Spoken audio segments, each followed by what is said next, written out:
Last month, one of my intelligent and sophisticated subscribers informed me that a new version of Daggerfall was making the waves over on GOG.com. The reason?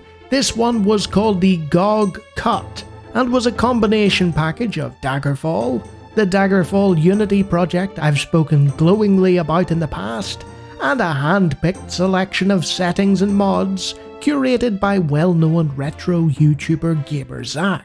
It's not the first time a mod has received an official release. That sort of thing has been happening for decades now, but it's part of an ever-growing trend that will eventually lead to something much larger. Bethesda may have had a troubled relationship with modders and modding of their games in the past. I know this because my brother was part of that community and released several high-profile mods that he's still getting messages about to this day. No, he's not going to support the anniversary edition of Skyrim or Oldrim either. Leave him alone! Those who watch the channel know my stance on mods. I love them, I make them, and frequently games are improved or even saved outright by dedicated modding communities. So while I applaud this move from GOG and Bethesda to offer an alternative version of Daggerfall, I do wonder how on earth it came about. I suspect part of the reason is the big fat zero next to the game's value.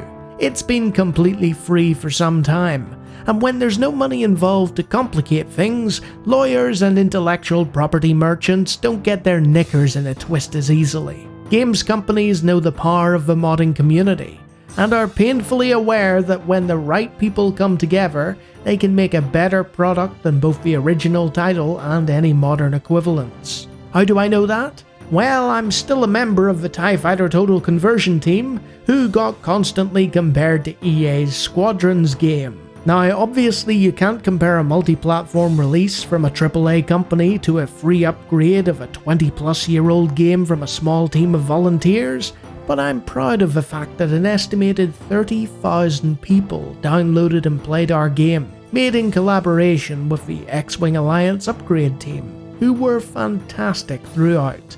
Often a mod will come along and rescue a buggy or irritating title by alleviating its issues. A veritable passion project that sees the good in an otherwise suspect release, and seeks to unearth it.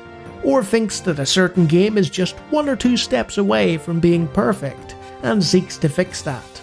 For certain games featuring limited QA testing or vast complexities, unofficial patches developed by modders become essential, to the point where some of them get bundled in with the game because it won't work properly without it. Certain companies acknowledge modders, and none more famous than Valve, whose hiring of talented tinkerers into their fold resulted in Team Fortress, Counter-Strike, Day of Defeat, and Alien Swarm. Not to mention publishing Gary's Mod, which I played hundreds of hours of back in the day, or their own Steam Workshop, which actively encouraged modders. So if releasing mods as standalone games or integrating them outright into the title they're modding is such a positive and beneficial thing for a games company, why wouldn't all of them do it by default? Surely it's a win-win situation. These people are making your game better and you don't even have to pay them anything. The original argument is that it's about controlling intellectual property.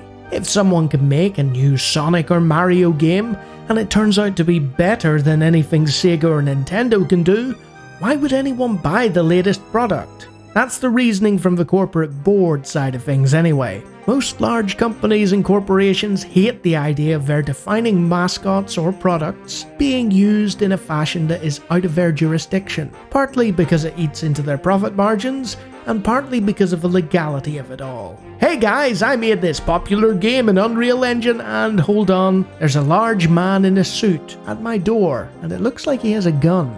Disney is the biggest example of this, with their constant lobbying to prevent Mickey Mouse from entering the public domain. But there's more to it than just that. If you modify a game, you're altering its essence. The title in question is no longer the original product, as I talked about recently in another video I'm going to shamelessly link here. And while most of the more high-profile modifications of that product are positive in nature, it's not always the case. Artistic license is bestowed upon the modders of a game because they're human too, and what they view as the best or worst parts of a title, the ones that need desperately changed, may differ markedly from other players or the game's original creators. It's why a mod like GMDX is distinct from Deus Ex Revision in both appearance and function, despite both being overhaul mods for Deus Ex. When larger companies take an interest in modification, it can lead to the original base game receiving technical alterations,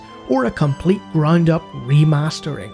This differs from community modification, as the original is still there irrespective of what a mod does or doesn't do to it. But because we live in a world where the vast majority of people use DRM-filled always online game launchers, if a rights holder decides to modify their game, the consumer has to live with it, whether they like the changes or not. I've talked about this in the past as well, but it's not the biggest impact that game modification can have upon the landscape. Some mods are so successful and well loved that they eclipse the very game that they're a modification of, and in doing so directly steer the development of games companies, as they scramble to either integrate features or one-up the creations that had the audacity to improve on their systems in the first place. To bring it back to Bethesda again, did you notice that Skyrim got a run button? How about that building aspect in Fallout 4, eh?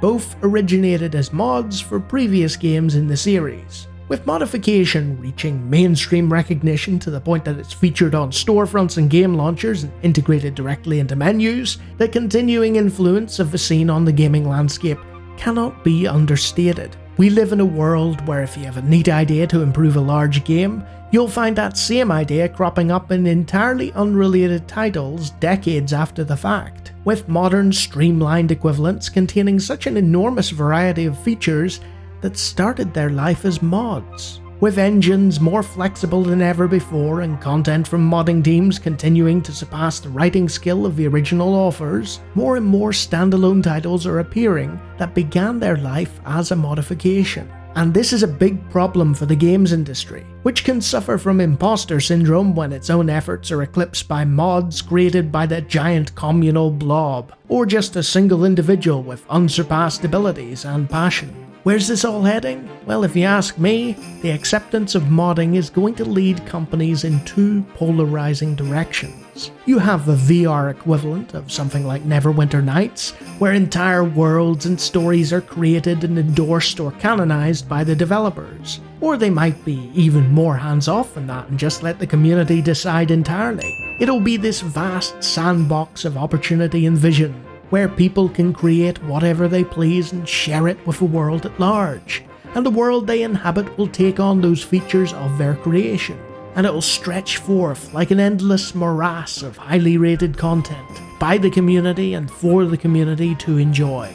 Sort of like what Minecraft is doing, or the indie marketplace on Steam, but for one giant gaming environment. The problem with no regulation of user-created content is that there are a lot of sick people out there, and you don't want your company name associated with them. But how much moderation is too much moderation? Can a community regulate itself, or will a larger parent company or even government be required to step in?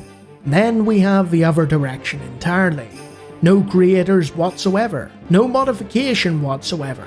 A walled garden kept tightly in line with a central set of core content creation rules. Why no creators? Because no team would be large enough to keep up with what the community could offer instead. So it'll be generated by AI, and the role of writing team will instead be replaced by content moderation committee. To be sure that Skynet over there didn't accidentally write something terrible or offensive. You see it with endless procedurally generated games today, which you can play indefinitely, or until you get sick of them. It'll be like that, but on a much grander scale, with content that is indiscernible from human creation. Two worlds, two ever-expanding entertainment entities, built on entirely different philosophies. I don't know if I'll live to see it, but it's going to make the tribalistic console wars seem like a drop in the ocean. Or perhaps some brave company will decide to create a first-person immersive game that features the best of both procedural generation, with company and community-created content populating it and humanizing it, merging them both into a vast world for you to inhabit. Which is exactly what the GOG cut of Daggerfall is. What's old is new. Did you like that? I have hundreds of videos on the channel. Feel free to take a look at this lovely scripted videos playlist here, and if you like what you see from all that, feel free to hit subscribe. Until next time.